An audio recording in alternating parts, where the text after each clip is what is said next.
Shalom. First and foremost, I want to give all praises to the Heavenly Father, Yahweh, whom this world ignorantly calls God. His name means He is, He exists. Bahashem, that means in the name of Yahweh Shai, whom this world ignorantly calls Jesus. All right, that's the only begotten Son of the Heavenly Father. His name means He saves, He delivers. All right, I want to give double honors to the elders and apostles and bishops of Great Millstone, ruling well, teaching His truth on the highways and hedges, week in and week out, risking their life for freedom to do so. Shalom to the one-third part of Israel scattered to the four winds of the earth. That would be so-called Negroes, Latinos, and Native Americans. And those of you who look like the other nations, but go back to the 12 sons of Israel, all right, the household of faith, the true Israelites. All right, so with this article, I'm gonna cover this. Says 3 West African juntas have turned to Russia. Now the U.S. wants to engage them. All right, so what does that mean? Let's get into a summary, a breakdown of this article. All right, the United States has announced a major shift in its policy toward Mali, Burkina Faso, and Niger. 3 West African nations now ruled by military juntas that have distanced themselves from France and align more closely with Russia.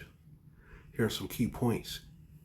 Nick Checker, head of the U.S. Bureau of African Affairs, is visiting Mali to signal a new course in relations and express respect for Mali's sovereignty.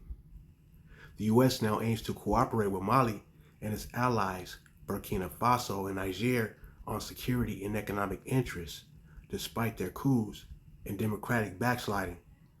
Traditional U.S. priorities, democracy and human rights, are notably absent from the agenda. This shift has accelerated since Donald Trump returned to the White House, marked by the closure of USAID programs in the region, a narrow U.S. focus on security and mineral resources sidelining development and governance. The juntas in these countries have built domestic support by promoting Pan-Africanism, rejecting French influence, and framing themselves as opponents of imperialism. The Trump administration has openly stated it will not pressure these governments to adopt Western-style democracy. A senior advisor, Masad Boulos, emphasized that nations are free to choose whatever political system they prefer. The article highlights a dramatic U.S. policy realignment from promoting democracy and development to prioritizing strategic interests and accepting military-led governments, partly to counter Russia's growing influence in the region. Now, I want to take a little intermission just to reflect on Russia's growing influence in the region and how it's biblical. See, if you look at the book of Ezekiel 38, it says in verse 1, "And the word of Yahweh came unto me, saying, Son of man, set thy face against Gog, the land of Magog, the chief prince of Meshech and Tubal, and prophesy against him." All right, so let's get into who these nations that are mentioned in verse 2 of chapter 38 of Ezekiel are. All right, so according to the elders and apostles of Great Millstone, okay, you got to understand that Gog Magog is Russia, right? Magog is Russia, okay? The chief prince of Meshech, which is Moscow, and Tubal is Tubleki, or I forget what they called it, but let me show you. Here we go. All right, so what was Russia called in the Bible? Russia is identified as Rosh in Ezekiel's prophecy 2,500 years ago, predicting an attack on Israel in the future. The second section says Ezekiel 38 describes a coalition of nations led by Gog of the land of Magog. Many scholars identify this as Russia, right? So, upon further research, it says the names Meshech and Tubal may be preserved today as Muscovy or Moscow, and Tubalisk or Tbilisi. Okay, Magog is identified by Josephus with the Scythians. Okay, and there is a considerable evidence that all 3 tribes eventually migrated farther north. All right, so let's continue reading on. Verse 4 says, "And I will turn thee back and put hooks into thy jaws, and I will bring thee forth and all thine army. Okay?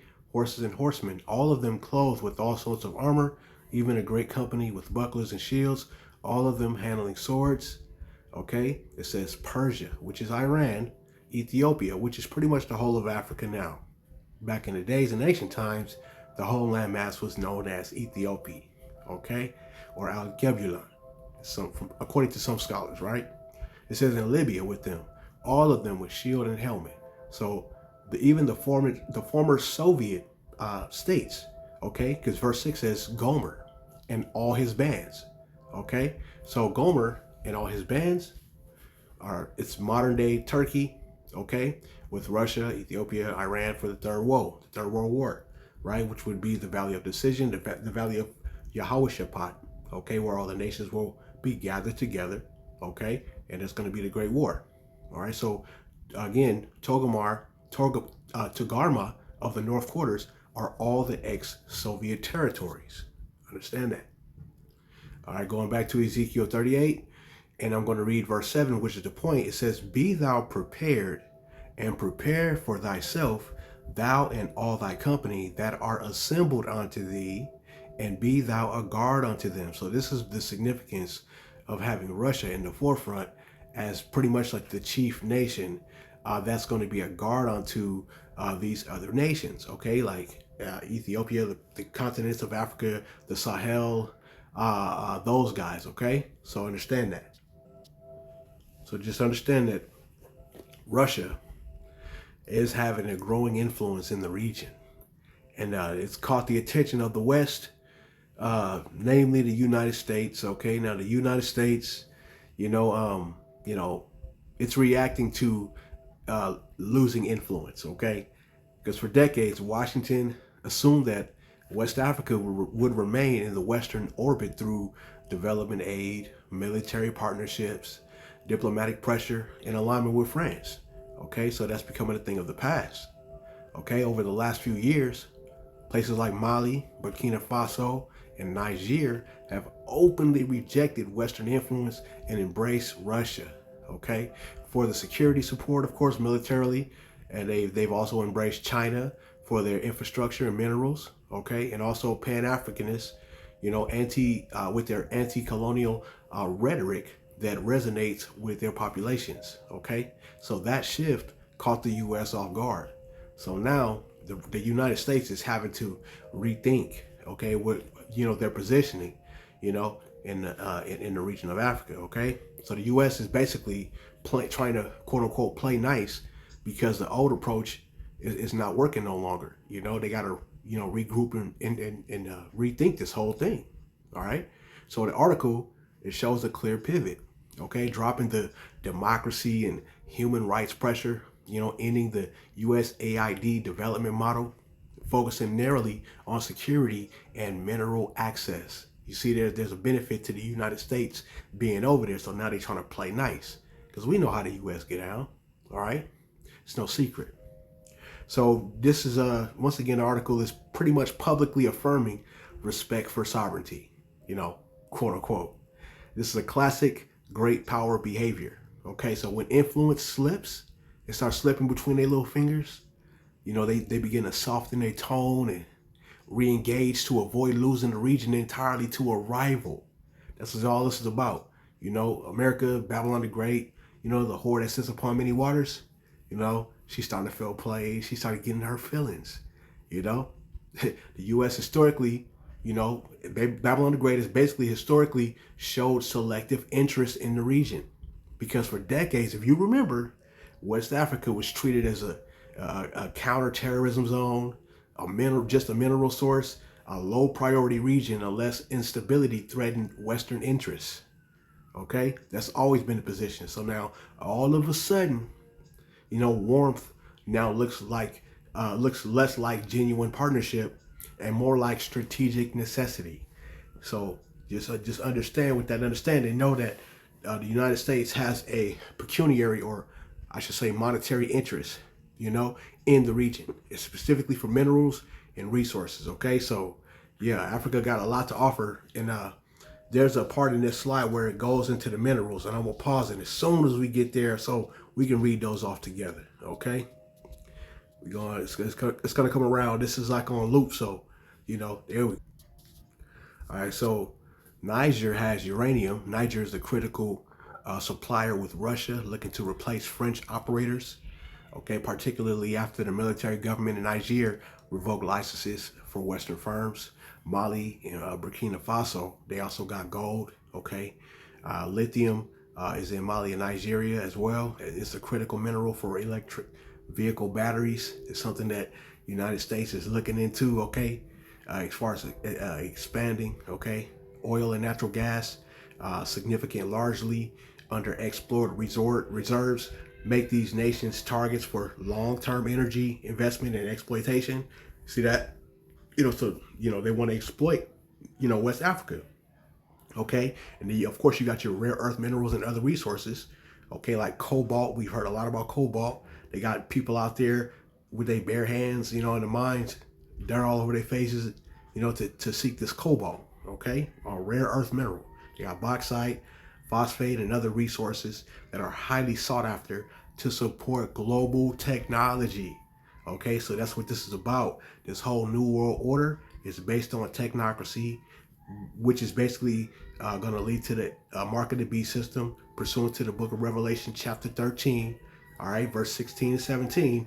And it reads, all right, and he, aka the devil, the wicked rulership of the world, the greedy Edomites, okay, and he causeth all, both small and great, rich and poor, free and bond, to receive a mark in their right hand or in their foreheads, and that no man might buy or sell save he that had the mark or the name of the beast or the number of his name. Okay, all right, so we're gonna look at the word mark.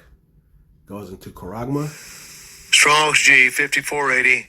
Charagma. Charagma. Okay.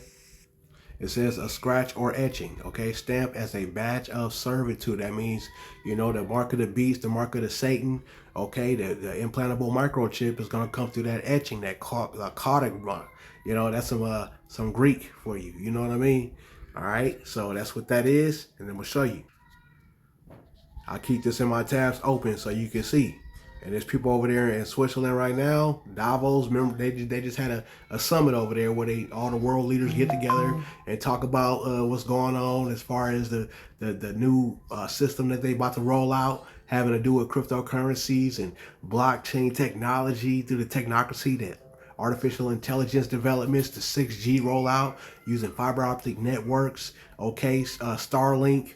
Okay, the satellite, so they got the eye in the sky, the all-seeing eye in the sky, so they can track and trace you wherever you go. They go to the grain of rice size RFID chip right here. Okay, you see it on both sides, and that chip is gonna be in people's right hands. They got a video showing the dude opening the door, scanning itself scanning this little chip at the checkout line, like you do your debit card with the tap feature. That's what that is. That mark of the beast right there, man. So what it say, verse 17, and that no man might buy or sell save he that had the mark or the name of the beast or the number of his name, right? So this is a working of Satan, okay? So this is what Satan is going to try to do. Let's get another precept in regards to this satanic counterpart on the earth, okay? That, that's the wicked, according to the Bible. All right, this is the book of Job, chapter 5, verse 8. I would seek unto power Yahweh, and unto power would I commit my cause, which doeth great things and unsearchable, marvelous things without number, right? The Heavenly Father does a great, unsearchable, and marvelous things on this earth. So, of course, all the technology that comes, that the Heavenly Father, give us as far in the way of innovation, because, Jacob is the former of all things. The things that he imparts to us through his unsearchable and marvelous means, okay, he gives us these things, these abilities to create these things. And Esau, he'd take it, wrap up the patents. He even block patents and technologies from coming out. But those that he can use, he uses it for nefarious means. Or he takes it and do something evil with something that was meant for good, like the technology, the television, the computer, video games, you name it. Jake created it, and it's just covered up because the wicked, they cover up the faces of the judges, man. Okay. It says, the Heavenly Father, which doeth great things and unsearchable, marvelous things without number, who giveth rain upon the earth and sendeth waters upon the fields, right? So marvelous work, right? It says to set up on high those that be low. Okay, so those that are low in status, the Heavenly Father, He's not a respecter of person, but He recognizes where we are. Though we be spiritually rich, okay. So it's like, He says to set up on high those that be low. So the lowly, the humble will be exalted eventually, okay. And then the proud, those people that exalt themselves, the prideful, they're gonna be brought low, okay. It says that those which mourn may be exalted to safety, right? All right. The name of the Heavenly Father, Yahweh, is a strong tower, and the righteous runneth into it and is safe, okay. Verse 12 says, He disappointeth. Just the point. The Heavenly Father, He disappointeth the devices of the crafty, so that their hands cannot perform their enterprise. Okay, so this crafty thing of Esau going over there to the Sahel, the western portion of Africa, to try to solidify his position at the table for those critical minerals, resources, and whatnot. The Heavenly Father is going to disappoint, his devices, man. Like because you know what he wants to do? He wants to use those minerals for something wicked, man. Okay, for his one world government, one world order, and then eventually the nations that Russia is a guard unto, okay, like the Sahel. Okay, now you see what happens in the scriptures. The Heavenly Father is going to disappoint. Okay, He's going to disappoint the devices of the crafty. All right, verse 13 says what? He taketh the wise in their own craftiness. So the Heavenly Father, He sees all this stuff going on, and He's already wrote the end of it. Okay, it says, and the counsel of the froward, which is the proud, is carried headlong. Now that word headlong in Hebrew, it's mahar. Okay, properly it says to be liquid or flow easily. Headlong means to make haste, to be in a rush. What did Yahushua through His word tell us? Make not haste in time of trouble, and that's exactly what Esau is doing. He's making haste because he's in trouble. This motherfucker, he's a fugitive in the earth, a vagabond. Do you know what that means? He's like the original OG criminal. Okay, there's nowhere safe for him. He's in a perpetual state of debt, and not only to peoples on the earth, but to the Heavenly Father. They're exceeding their bounds. Okay. Let me get that precept. Proverbs 11:1, a false balance is abomination to Yahweh. Okay, but a just weight is His delight. So the Heavenly Father, He's all about balance. He wants a just weight to be the case, but it's not the case with the wicked when they're in rulership, right? They are thieves. Okay, they've been murdering. Like they unalive a lot of people. Okay, they've been raping children. You know what I'm saying? With the whole Epstein thing, I seen matter of fact. Let me show you this picture real quick. All right, so this image is floating around on X. So what I did was I went to a Copilot, a chatbot, an AI chatbot, and I asked it because you can put an image in there and ask them about it, right? Because I was like looking at the image, I was like, I wonder if this is fake, like an AI image, right? Because it had this on there. I don't know if you can make that out, but it's basically IDF, right? If you know what IDF is, go type it in if you don't know. All right, so supposedly the whole island it was an operation for them, for the tiny tots. That was a legit operation, basically following like a WAR edict. All right, a path to a certain outcome. So all of that stuff, basically in the code of war, was ethical. And you think he gone? I don't know. Hey, I don't. Hey, look, I speculate on some things, but you can't fool all of the people all of the time. All right. So with that being said, I'm gonna get another precept. I'm gonna close it out. All right. So basically, we know the devil that's in the earth. He's trying to deceive everybody. So let's get book of Revelation chapter 12, and I'll begin at verse 10. It says, and I heard a loud voice from saying in heaven, now is come salvation and strength and the kingdom of our power Yahweh and the power of His Hamashiach. For the accuser of our brethren is cast down, which accused them before our power day and night. Okay, and they overcame him by the blood of the Lamb. The Lamb is Yahweh Shai. Okay, All right, it says, and by the word of their testimony, right? Remember, the testimony of Yahweh Shai is the spirit of prophecy. So this is why we go into the prophecies, right? To compare, to compare, okay, to cross-reference, I should say, okay, what's going on, right? Looking at the timeline, doing our due diligence and studies, okay, showing ourselves approved and not being ashamed because we know it's the truth. Okay, so we're gonna be able to operate the Zah. We are the hopeful elect, 144,000 elect men. Okay, men, women, and children of the Heavenly Father. Okay, 1/3 and 144,000 men from each of the 12 tribes of Israel. 12,000 men of each tribe, right? It says, and by the word of their testimony, and they love not their lives unto the death. So we have to endure, the afflictions, persecutions, this coming technocracy they're getting ready to set up. Okay, they've been planning since the early 1900s. If you do your research, you'll find out how long they've been planning this. Look up Rex 84, Project Bluebeam, King Alfred Plan. Okay, there's all the writings. Okay, all of these so-called secret societies, these occults, these people, these parasites, they have all been planning this. So this is like a concert. It's like an orchestra. It's like a production. Okay, but the Heavenly Father is the author of the whole thing. So once you know that, then it should ease your mind. And these scriptures, they stand as a comfort. Okay, the Rakak Wadash. All right, so it says, verse 12. Therefore rejoice, ye heavens. Remember, our conversation is in heaven, right? Keep it in heaven. Stay praying. Stay prayed up. Stay studied up. You want to have the whole armor of Yahweh Shem Yahweh Shai on you.